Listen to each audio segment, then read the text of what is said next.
Welcome, everyone, to this deep dive on a really heavy topic. Huh. It's the war in Ukraine.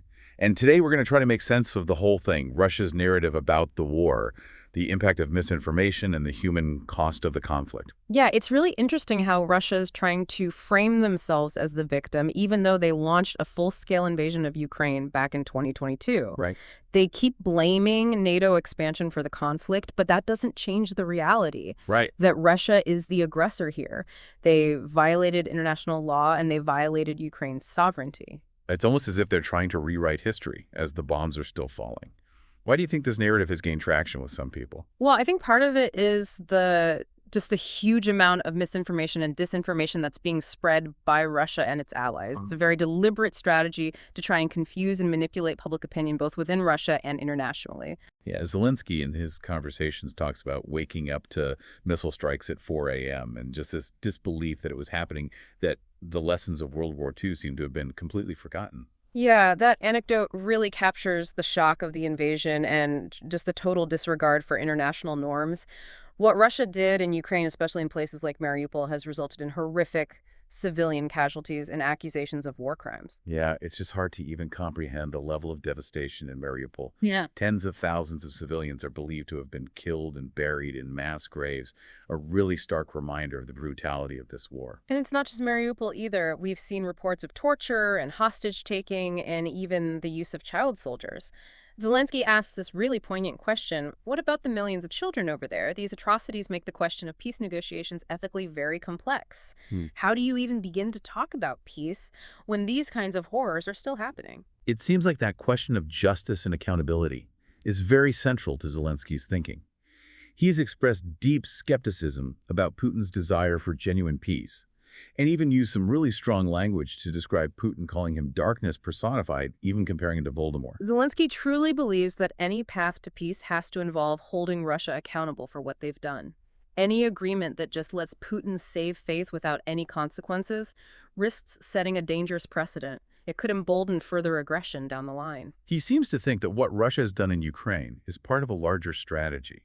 He's pointed to previous conflicts in places like Georgia and Moldova as evidence of Putin's long-term goal to bring these former Soviet states back under Russian control. Those are definitely important examples. In both cases, you saw that as these countries move towards closer ties with the West, they face pushback from Russia, usually in the form of these frozen conflicts. They're basically unresolved conflicts that Russia uses to keep these countries destabilized and maintain their influence. So essentially, with its size and strategic location and its aspirations to join the EU, Ukraine is kind of like the biggest obstacle to Putin's plan. Exactly. That's why Putin seems so fixated on controlling what happens in Ukraine. It's a key piece in his geopolitical puzzle. And it seems like Zelensky's trying to counter Putin's narrative, not just on the battlefield, but in the court of public opinion, too. He's spoken about using his background in media to effectively communicate with Ukrainians and with the international community. That's a crucial aspect of this conflict. Zelensky's been very effective at using media to rally support for Ukraine and to counter the misinformation that Russia's spreading. And he's also incredibly critical of the failures of past peace agreements, particularly the Budapest Memorandum. He even described it as a train with waste paper, a pretty powerful image that really conveys that sense of betrayal. The Budapest Memorandum is a key piece of this story. Back in 1994, Ukraine agreed to give up its nuclear arsenal. It was the third largest in the world at the time in exchange for security assurances from Russia, the US, and the UK. And these assurances unfortunately proved to be worthless when Russia invaded Crimea in 2014, and then again when they launched this full-scale invasion in 2022. So Ukraine was basically tricked into giving up its most powerful deterrent and then abandoned when it needed those guarantees the most. That's exactly the sentiment that Zelensky expresses. He feels that Ukraine was misled and that the international community didn't uphold its commitments, and that makes it even harder to see a path to lasting peace. So that brings us to the question of international support for Ukraine. Has the West, particularly the U.S., done enough to help Ukraine defend itself? Zelensky has been very vocal about inconsistencies in the West's response. He claims that he asked for preventative measures, like tougher sanctions before the invasion happened, but those requests were pretty much ignored. He's also said he pleaded for more weapons and argued that if they had had more weapons early on, it would have made it much harder for Russia to occupy so much territory. Yeah. Makes you wonder if things could have been different if the West had acted more decisively earlier on. It's hard to know for sure what the impact of earlier intervention would have been, but Zelensky definitely feels like more could have been done to deter Russia. Yeah, and now, even with more military aid flowing into Ukraine, there's this sense that some NATO allies are hesitant to give Ukraine certain weapons for fear of escalating things with Russia. Right. That's a very real concern. There are definitely debates within NATO about how much support to give Ukraine and what kind of support. Some members are wary of providing offensive weapons because that could be seen as a direct threat to Russia. But then others say that Ukraine needs all the help it can get to defend itself. It's a delicate balancing act with incredibly high stakes. Absolutely. And trying to navigate this complex situation is made even more challenging by the fact that Ukraine is also battling corruption at the same time as it's fighting this war against Russia. Zelensky has acknowledged that corruption exists, but he says it's being weaponized by Russia and its allies to undermine support for his government, and he insists that they've made significant strides in implementing anti-corruption reforms. That's a very important point. Zelensky's government has actually made some real progress in tackling corruption, even in the middle of this war. Organizations like Transparency International have acknowledged this, and it's been a key factor in Ukraine's bid to join the EU. So is there like a disconnect between this perception of Ukraine as this deeply corrupt country and the reality of the reforms that are actually happening? Yeah, I think there's a tendency to oversimplify the situation. Ukraine's a complex country. It's got a history of corruption, but Zelensky's government is genuinely trying to address the problem. And it seems like Zelensky sees this issue of corruption as more than just an internal challenge. He's also expressed concern about a lack of transparency in how Western aid is being managed. He's even suggested that some people in the West are actually profiting from the war. He's made some pretty strong accusations. He claims that he wasn't allowed to use Ukrainian cargo jets to transport weapons, and that forced them to rely on more expensive American companies. He's calling this a form of lobbying and suggesting that there are people in the West who have a vested interest in this conflict going on for as long as possible. Wow, those are some serious allegations. They really raise questions about accountability and transparency, both within Ukraine and among its Western partners. Yeah, it's a sensitive topic that highlights the need for more open dialogue and better oversight to make sure that the aid is actually being used effectively and ethically. But putting those challenges aside for a second, Zelensky remains incredibly focused on building a future for Ukraine. He speaks very passionately about his vision for a digitalized, corruption-free society, one that can attract investment and harness its resources to create a thriving economy. He's mentioned green energy, exploring oil and gas reserves, even uranium mining. It's clear he sees a way forward for Ukraine not just to survive, but to thrive. But as we've talked about, achieving that vision really hinges on finding a path to peace. And Zelensky doesn't seem convinced that Putin is genuinely interested in negotiating. He's described Putin as someone who needs conflict, who sees Ukraine's independence as this personal attack on him.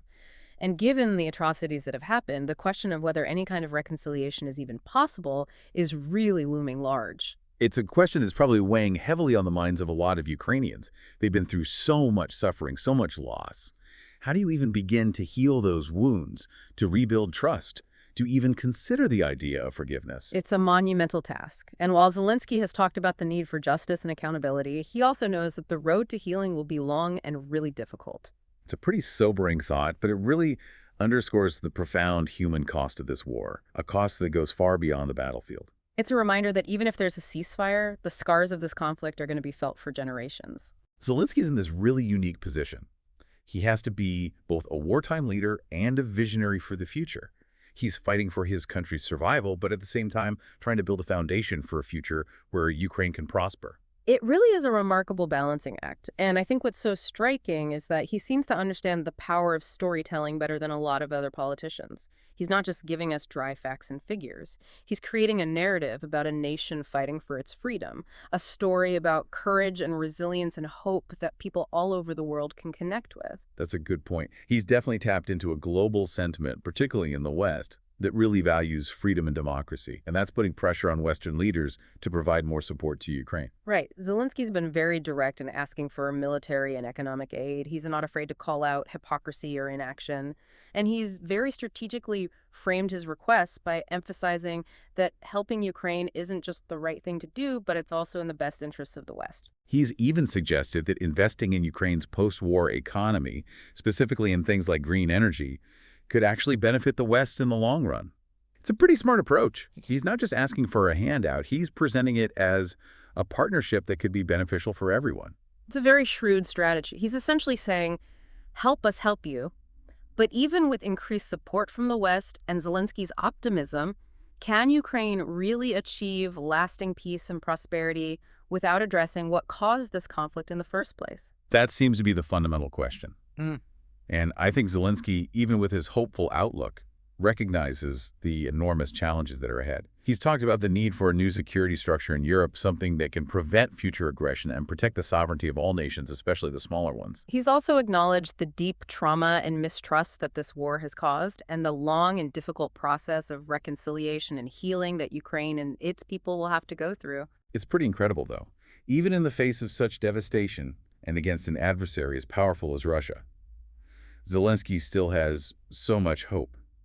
Where do you think that comes from? I think it comes from the incredible resilience of the Ukrainian people, their absolute determination to defend their country, and their unwavering belief that there's a brighter future ahead.